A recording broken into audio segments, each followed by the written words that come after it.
Hello guys, welcome to study for examination. हम लोग जैव विकास और अनुवांशिकी को पढ़ रहे थे। जैव विकास को ऑलरेडी हम लोग लास्ट वीडियो में पढ़ चुके हैं। आज हम लोग जेनेटिक्स को देखेंगे। ठीक है, जेनेटिक्स में भी हम लोग कुछ चीज़ों को देख चुके थे। जो जेनेटिक्स है क्या, जीन का पीढ़ी दर पीढ़ी जो ट्रांसफ़र होता है उसके पूरी स्टडी को कहा था जेनेटिक्स। और ये जेनेटिक्स जो वर्ड है, इस वर्ड का सबसे पहले यूज़ डब्ल्यू वाटसन ने किया था। इस चीज़ को भी हम लोग पढ़ चुके हैं। और इसका जो शॉर्ट वर्ड है जीन, इस वर्ड को जो सबसे पहले यूज़ किया था, ये किया था जॉनसन ने। ठीक है, तो ये सब बेसिक चीज़ों को हम लोग देख चुके थे। हम लोग देखेंगे अब ग्रेगर जोहान मेंडल के बारे में। ठीक है, उनके लॉ के बारे में देखेंगे। उनके लॉ के बारे में कि उन्होंने 3 लॉ दिया था, वो 3 लॉ क्या क्या है उस चीज़ को देखेंगे। ठीक है, देखिए ग्रेगर जोहान मेंडल ने कभी लॉ दिया ही नहीं है। उन्होंने कभी कोई लॉ दिया ही नहीं है। उन्होंने पोस्टुलेट दिया अपना। पोस्टुलेट मतलब कि अपना एक अवधारणा दिया है अपने। उनके बारे में हम लोग लास्ट वीडियो में ये भी देखे थे कि वो क्या थे। वो एक पॉप थे, वो एक पादरी थे। ठीक है, वो एक प्रिस्ट थे। तो उनके पास इतना नॉलेज था कि वो ये सब चीज़ों पे रिसर्च करते थे। उन्होंने क्या किया था कि 7 मटर के पौधे, 7 टाइप्स के पौधे लिए थे और उनके 7 गुणों के बारे में उन्होंने स्टडी किया था। 7 गुण क्या, तो जो पौधा का जो बीज था उसका कलर, उसका शेप, जो फल का कलर, उसका शेप, उस बाद जाकर के फूल का कलर, उसका शेप, एंड देन जो स्टेम होता है, जो तना होता है, उसके हाइट के बारे में उन्होंने स्टडी किया था। तो ये टोटल 7 चीज़ों के बारे में उन्होंने स्टडी किया था और उन्होंने अपना एक अवधारणा दिया था, पोस्टुलेट दिया था। लेकिन वो एक साइंटिस्ट के तौर पे काउंट नहीं किया जाते थे, एक बहुत बड़े साइंटिस्ट के तौर पे काउंट नहीं किए जाते थे। इसलिए उन्हें एक बहुत बड़ा नाम उसमें नहीं मिला। उनकी जो अवधारणा है उनको सही से इम्पोर्टेंस नहीं दिया गया। ठीक है, लेकिन जब बात आती है कि उनके बाद कुछ 3 साइंटिस्ट आए, उनके बाद 3 साइंटिस्ट आए और उन 3 साइंटिस्ट ने सेम चीज़ों को रखा, तब जा कर के ये चीज़ क्लियर हुआ कि ये जो 3 साइंटिस्ट जो दे रहे हैं, जो जीन के बारे में जो बता रहे हैं, इन चीज़ों को बहुत साल पहले ही एक साइंटिस्ट बता चुके हैं। उसका नाम था ग्रेगर जोहान मेंडल। तब जाकर उनको एक बड़ा नाम मिला और उनके जितने भी सिद्धांत थे, उनके जितने भी पोस्टुलेट थे, जितने भी अवधारणा थे, उस अवधारणा को लॉ में कन्वर्ट किया गया। और ये जो 3 साइंटिस्ट थे, इसमें थे ह्यूगो डे वेरिस, कार्ल कैर्नोस और आपका वॉन सेनमार्क। तो इसमें जो कार्ल कैर्नोस ये जो साइंटिस्ट थे, इन्हीं ने उनके सारे अवधारणा, उनके सारे पोस्टुलेट को एक लॉ में कन्वर्ट किया। इन सारी चीज़ों को हम लोग लास्ट वीडियो में ऑलरेडी देख चुके हैं। ठीक है, इसीलिए मैं उन तीनों साइंटिस्ट का यहाँ पे नाम नहीं लिख रहा हूँ और तुरंत बता के मैं पार हो रहा हूँ। आगे हम लोग देखेंगे सिर्फ और सिर्फ जेनेटिक्स के बारे में और जो ग्रेगर जोहान मेंडल के जो 3 लॉ हैं, उन तीनों लॉ के बारे में देखेंगे। ठीक है, तो ग्रेगर जोहान मेंडल ने कभी लॉ दिया ही नहीं है। ये जो कार्ल कैर्नोस थे, इन्होंने ही मेंडलीफ के जो पोस्टुलेट थे, जो सिद्धांत थे, उसे लॉ में कन्वर्ट किया है। ठीक है, और उनकी अवधारणा के बेस पे, उनके पोस्टुलेट के बेस पे 3 लॉ बनाए गए। मेंडलीफ के लॉ को देखने से पहले कुछ वर्ड्स को देखते हैं। वो वर्ड जो मेंडलीफ के लॉ में बार बार रिपीट हुए हैं, वो सब वर्ड, और वो सब वर्ड से एग्ज़ाम में डायरेक्ट क्वेश्चंस पूछ दिए जाते हैं। ठीक है, वो वर्ड हैं आपके जैसे जीनोटाइप क्या है, फिनोटाइप क्या है, जीनोम क्या है, ये सब वर्ड्स बार बार रिपीट हुए हैं और एग्ज़ाम में यहाँ से क्वेश्चंस बने हैं। ठीक है, तो जीनोटाइप का मतलब क्या होता है, देखिए यहाँ पे आपको इस वर्ड से ही पता चल रहा होगा। जीन टाइप, जो जैसे किसी को कहा जाता है कि उसके जीन में ही बेईमानी है। जीन में ही बेईमानी मतलब उसके खून में ही बेईमानी है। जब उसके जीन में बेईमानी है मतलब कि उसे ये बेईमानी उससे पीढ़ी दर पीढ़ी मिली है। ठीक है, तो पीढ़ी दर पीढ़ी जब उसके अपने पूर्वजों से ये बेईमानी मिली है, तो वो सब चीज़ों को देखा नहीं जा सकता है, उसको फील किया जा सकता है कि वो बेईमान है। ठीक है, तो वैसे लक्षण जिसे देखा नहीं जा सकता है, वैसे लक्षण जो प्रत्यक्ष रूप से दिखाई नहीं देते हैं, जो प्रत्यक्ष रूप से दिखाई नहीं देते हैं, उसे जीनोटाइप कहा जाता है। ठीक है, वैसे लक्षण जो प्रत्यक्ष रूप से दिखाई नहीं देते हैं, उसे जीनोटाइप कहा जाता है। ठीक है, अब इसी में दूसरा वर्ड है आपका फिनोटाइप। ठीक है, देखिए इसका कोई हिंदी नहीं होता है, इसको लिखा जाए तो ये ऐसे होगा जीनोटाइप। ठीक है, जो प्रोनाउंसिएशन है वही लिखा जाएगा। फिनोटाइप तो इसको भी ऐसे ही लिखा जाएगा फिनोटाइप। तो इसका मतलब क्या होता है? फिनोटाइप जस्ट इसका अपोजिट होता है, वैसे लक्षण जो प्रत्यक्ष रूप से देखा जा सकता है। जैसे किसी के पेरेंट्स का बाल काला है तो बाल ग्रे है, वो गंजे हैं तो उसका बेटा बेटी भी गंजा है। इस टाइप्स का जो फिनोटाइप है वो लक्षण प्रत्यक्ष रूप से दिखाई देता है कि उसके पेरेंट्स बहुत लंबे हैं तो वही लंबा वाला जो जीन है वो उसके बेटा बेटी में आ गया तो वो लंबा है। तो इस तरह के जो भी लक्षण हैं जो प्रत्यक्ष रूप से नज़र आते हैं वो क्या है? वो फिनोटाइप है। ठीक है, दूसरा आपका होता है, तीसरा होता है आपका जीनोम। जीनोम क्या है? देखिए, यदि बोला जाए कि ह्यूमन बॉडी में जीन कितने हैं, जीन कितने हैं, यदि आपसे ये क्वेश्चंस पूछ दिया जाए तो ये थोड़ा डिफ़िकल्ट होता है। लेकिन आपसे यदि ये पूछ दिया जाए कि ह्यूमन बॉडी में क्रोमोसोम कितने हैं, क्रोमोसोम कितने हैं, ठीक है, क्रोमोसोम मतलब गुणसूत्र, तो ये तो सबको पता है ये 46 होता है, 23 पेयर होता है। ठीक है, लेकिन जब बात आता है जीन का तो ये थोड़ा सा टफ हो जाता है। तो जीन टोटल हमारा बॉडी में 35,000 होता है और जीन के टोटल संख्या को कहा जाता है जीनोम। ठीक है, तो total number of gene is called genome. तो जीनोम क्या है? जीन की कुल संख्या को कहा जाता है जीनोम। ओके, ये जीन कहाँ पे होते हैं? ये क्रोमोसोम में होते हैं। ठीक है, क्रोमोसोम ये आपका गुणसूत्र हो गया।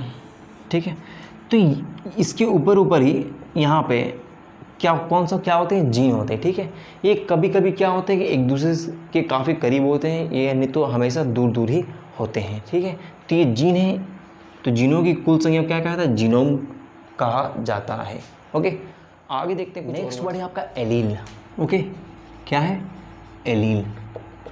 इसे हिंदी में भी ऐसे ही लिखा जाता है एलील, इसका कोई अलग से हिंदी मतलब नहीं होता है। ठीक है, एलील मीन्स होता है आपका पेयर ऑफ जीन, मतलब जीनों का जोड़ा। हम लोग ये पढ़ें कि जो क्रोमोसोम होता है, जो गुणसूत्र होता है, उसमें क्या होता है? उसमें जीन होते हैं, यही हम लोग पढ़े हैं। ठीक है, तो जो जीन का जो जोड़ा होता है, जो पेयर होता है, ठीक है, तो पेयर ऑफ जीन को कहा जाता है।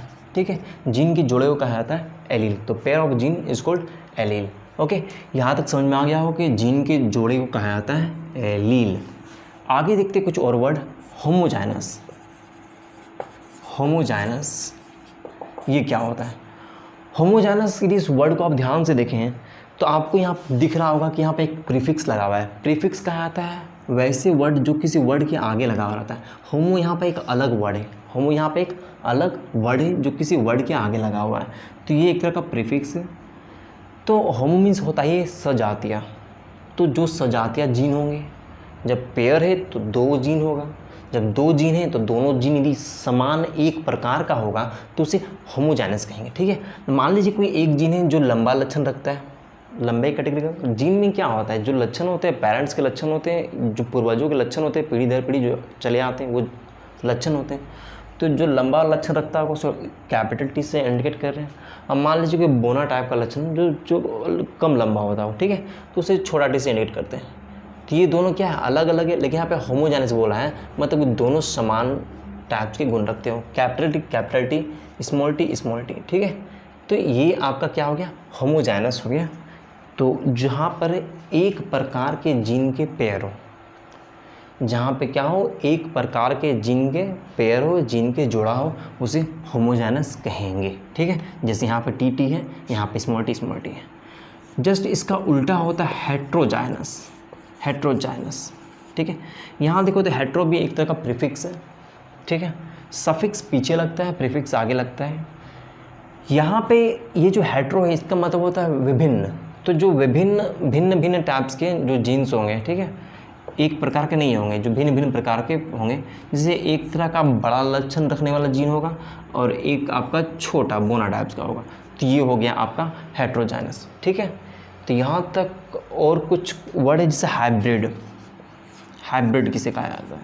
जैसे हाइब्रिड और प्योर में क्या डिफरेंस है? देखिए, हाइब्रिड कहा जाएगा इसको, ये जो है हाइब्रिड, जब दोनों को मिलाया जाएगा ना तब इस तरह का कॉम्बिनेशन निकलता है।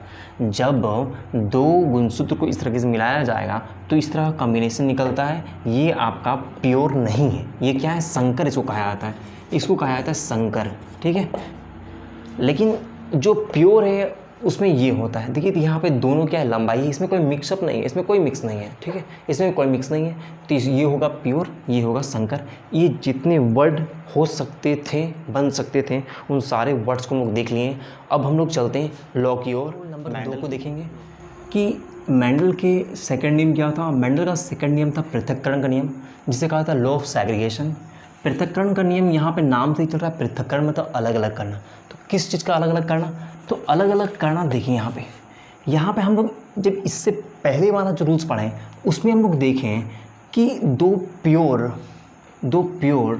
इस तरह से यहाँ पे जो जोड़ा था, एक जो जोड़ा था वो प्योर था। वो प्योर क्या था, यहाँ पे टी टी है, यहाँ पे इस बड़ा टी टी है, यहाँ पे छोटा टी, ये क्या था, प्योर था। लेकिन अब हम इन दोनों के बीच में पोलिनेशन कराया गया था। लेकिन अब हम लोग जो पोलिनेशन कराएंगे वो हाइब्रिड होगा। हाइब्रिड मतलब इन दोनों का मिला हुआ होगा, यही हाइब्रिड होता है। हम लोग प्योर और हाइब्रिड के बारे में इससे पहले पढ़ चुके हैं। तो इन दोनों के बीच में पोलिनेशन करवाया गया। अब देखिए जब पृथक्करण के नियम में ये बोला गया कि दो हाइब्रिड कारकों को जब पोलिनेशन कराया गया, तो इसके जो युग्मक है, युग्मक मतलब कि ये एक अलग युग्मक, ये अलग युग्मक, जो जीन है उसे युग्मक कहा जा रहा है। तो इसके जो युग्मक है दूसरे के किसी एक युग्मक से ही जाके मिलते हैं और इस तरीके से ये अलग अलग हो जाते हैं, ठीक है। तो ये हाइब्रिड है, उसके बाद भी ये अलग अलग होकर टूट जाते हैं, इसीलिए इसे पृथक्करण का नियम कहा गया है। तो ये इससे मिलेगा तो ये हो जाएगा, ये फिर इससे मिलेगा तो ये हो जाएगा, ये इससे मिलेगा तो फिर ये हो जाएगा, और ये छोटा छोटा हो जाएगा, ठीक है। तो ये हो गया। अब देखिए यहाँ से हमको पता क्या चल रहा है। देखिए एक होगा आपका जीनोटाइप,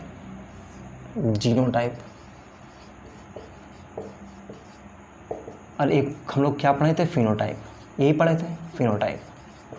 देखिए जीनोटाइप में और फिनोटाइप में क्या पढ़ते हैं कि जो फिनोटाइप होता है उसमें लक्षण नज़र आता है, जीनोटाइप में लक्षण नज़र नहीं आता है। इसमें एग्जाम्पल हम लोग पढ़े थे कि जीन कि उसके जीन में ही बेईमानी है, मतलब कि बेईमानी उससे पूर्वजों से मिला है, उसके जीन में उस चीज़ को देखा नहीं जा सकता है, उस चीज़ को फील किया जा सकता है। तो जो लक्षण को देखा नहीं जा सकता है उसे जीनोटाइप कहते हैं। जिस लक्षण को प्रत्यक्ष रूप से देखा जा सकता है उसे फिनोटाइप कहा जाता है, ठीक है। देखिए यहाँ पे जो लंबे लक्षण है, देखिए यहाँ पे एक तो सबसे पहला बात ये सबसे लंबा है। यहाँ पे लंबा कौन कौन सा है, ये लंबा है, ये भी लंबा है, ये भी लंबा है, ये बौना है, ये लंबा है, ये लंबा है, ये लंबा है। देखिए ये हाइब्रिड है, लेकिन ये लंबा है इसलिए है क्योंकि हम लोग देख चुके थे कि जो बड़ा बड़ा टी होता है वो प्रभावी होता है। जीन एक प्रभावी होता है, एक अप्रभावी होता है। जो प्रभावी होता है वही लक्षण पीढ़ी में नज़र आता है, जो अप्रभावी होता है वो लक्षण पीढ़ी पर नज़र नहीं आता है, ठीक है। तो इस चीज़ को हम लोग देखेंगे। तो यहाँ पे देखिए सबसे पहला बात कि लंबा लंबा लंबा मतलब ये 3 और ये 1। तो जो आपको फिनोटाइप होगा, जो लक्षण नज़र आएगा वो 3:1 होगा। अब देखिए जीनोटाइप, तो जीन के अकॉर्डिंग देखेंगे तो देखिए यहाँ पे एक टाइप का जीन, यहाँ पर एक टाइप का जीन है, और ये दोनों एक टाइप्स का है, ठीक है। तो 1:2:1 होगा जीनोटाइप, ठीक है। तो ये आपका टोटल पृथक्करण का नियम है। इसमें 2 हाइब्रिड का पोलिनेशन करवाया गया, जितने युग्मक हैं वो सारे अलग अलग होकर के दूसरे वाले से जुड़ गए, तो ये 4 टाइप्स के बने हैं, ठीक है। ये हो गया पृथक्करण का नियम। आगे देखते हैं हम लोग नंबर थर्ड में जाने से पहले हम आप लोग ये बता देना चाहेंगे कि नंबर 1 और नंबर 2 जो है, यहाँ पे हम लोग क्या किए कि एक जोड़े यहाँ पर भी एक जोड़ा है, इन दोनों के बीच में पोलिनेशन कराया गया है। तो इसीलिए इसे एकल संक्रमणीय कहा जाता है, एकल संक्रमणीय कहा जाता है। किसको? एक नियम 1 और नियम 2 क्या है, एकल संक्रमणीय है। लेकिन जो नियम 3 है मेंडल का वो द्विसंक्रमणीय है, मतलब यहाँ पर और एक जुड़ा होगा, यहाँ पर भी और एक जुड़ा होगा। अब इन दोनों के बीच में पोलिनेशन कराया जाएगा। तो ये क्या है, ये मेंडल का 3rd नियम है। उस नियम को हम लोग, ये आपका 3rd नियम स्वतंत्र अपव्यवन का नियम, लॉ ऑफ इंडिपेंडेंट एजॉर्टेंट। इसमें सिर्फ आप इतना ध्यान रखिए, ये द्विसंक्रमणीय है। ये क्या है, द्विसंक्रमणीय है। और नंबर 1 और नंबर 2 क्या है, एकल संक्रमणीय है। द्विसंक्रमणीय मतलब क्या हो गया है, इसमें दो जोड़े, विपरीत जोड़े का क्या है, पोलिनेशन करवाया गया है।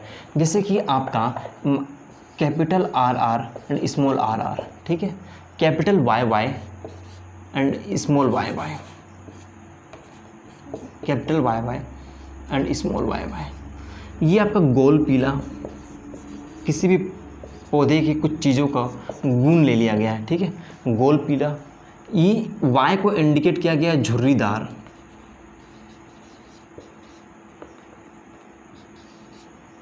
झुर्रीदार, और वाई को इंडिकेट किया गया छोटा वाई को हरा। ये कुछ गुण को लिया गया है, किसी भी फल फूल कुछ भी हो उसके गुण को लिया गया है कि कैपिटल आर आर को गोल से इंडिकेट किया गया है, ये पीला। इस तरीके से दो दो जोड़े का ये क्या पॉलिनेशन कराया गया है। इतनी सारी को एक साथ लिखना कि ये आर आर फिर वाई वाई, इस तरह से सारे बनेंगे जिस तरीके से हम लोग देखे थे कि हर एक युग्मक क्या है दूसरे वाले युग्मक से जुड़ करके एक नया बनाएगा, ठीक है, नया कॉम्बिनेशन बनाएगा। तो ये है आपका स्वतंत्र अपविभन का नियम, जिस क्या होता है द्विसंकरणमणियाँ है। आपसे ये पूछ दिया जाता है कि मेंडल के नियम में द्विसंकरणमणियाँ कौन सा नियम है जो द्विसंकरणमणियाँ पर आधारित है। ये है आपका थर्ड रूल नियम का, ठीक है। इसके बाद सिर्फ एक पॉइंट बचता है, वो है लिंकेज। अब हम लोग पढ़ेंगे लिंकेज को, संलग्नता को, ठीक है। लिंकेज क्या है, देखिए लिंक ये जो वर्ड है इससे पता चलता है कि एक आदमी दूसरे से लिंक है, कोई किसी से लिंक है, तो ये वहीं से बना हुआ है, ठीक है, लिंक। हम लोग ये देखें कि जो गुणसूत्र होता है, जो क्रोमोसोम होता है, उसमें क्या होता है, उसमें जीन होता है, हम लोग ये पढ़ें। लेकिन नॉर्मल में गुणसूत्र में जीन क्या होता है, दूर दूर में होता है, ओके। जो नॉर्मल गुणसूत्र होता है उसमें जो जीन होते हैं क्या होते हैं, दूर दूर पे होते हैं। लेकिन जब लिंकेज का बात करेगा तो ये एक दूसरे के पास पास होते हैं, ठीक है, और ये पास पास होते हैं। अब देखिए नॉर्मल गुणसूत्र के बारे में एक चीज़ दिखा देता हूँ कि नॉर्मल गुणसूत्र में क्या होता है कि इस पे जो जीन है, मान लीजिए इसमें कैपिटल टी जीन है, इस पे स्मॉल टी जीन है, तो ये एक दूसरे से इंटरचेंज करते हैं, एक्सचेंज करते हैं, एक दूसरे से हाइब्रिड करते हैं, और हाइब्रिड करके एक नया बनता है, वो ये बनता है लक्षण, ठीक है। एक नया गुण क्या आता है, ये आता है उनमें। तो ये एक दूसरे से पोलिनेट करके ये बनाते हैं। लेकिन जब बात आता है लिंकेज का, तो लिंकेज में क्या होता है, कि इस पे जो भी आपका जीन है वो इससे एक दूसरे से पोलिनेट नहीं करता है, ये इससे नहीं करता है। ये एक ही गुणसूत्र में जो जीन होते हैं वो आपस में एक साथ वंशानुगत करते हैं। इससे पता क्या चल रहा है, मान लीजिए यहाँ पे जो लक्षण है टीटी का, इसमें जो लक्षण है वो स्मॉल टीटी का, ठीक है। तो ये एक दूसरे से मिलकर एक हाइब्रिड का तैयार नहीं करेंगे। जब हाइब्रिड का तैयार नहीं करेंगे तो ये क्या बनेगा, ये प्योर लक्षण बनेगा। इसका मतलब ये है कि मदर या फादर में जो भी लक्षण होगा वही लक्षण नज़र आएगा। ये एक दूसरे से पोलिनेट करके हाइब्रिड नहीं निकालेगा, ये क्या होगा, प्योर होगा, ठीक है। तो ये किस में होता है, लिंकेज में होता है, संलग्नता में होता है। तो जीन की इस प्रवृत्ति को कि वो एक ही गुणसूत्र में, एक ही क्रोमोसोम में, एक ही गुणसूत्र में जो जीन होते हैं वो आपस में एक साथ वंशानुगत करते हैं, जीन की इस प्रवृत्ति को संलग्नता कहा जाता है, ओके। तो यहाँ तक हम लोग का जैव विकास एवं अनुवांशिकी खत्म होता है। ये जो चैप्टर है ये सही तरीके से हम लोग पढ़ चुके हैं। यदि वीडियो अच्छा लगा देन प्लीज़ वीडियो को लाइक ज़रूर कीजिएगा और चैनल को सब्सक्राइब जरूर कर लीजिएगा, okay. Thank you so much.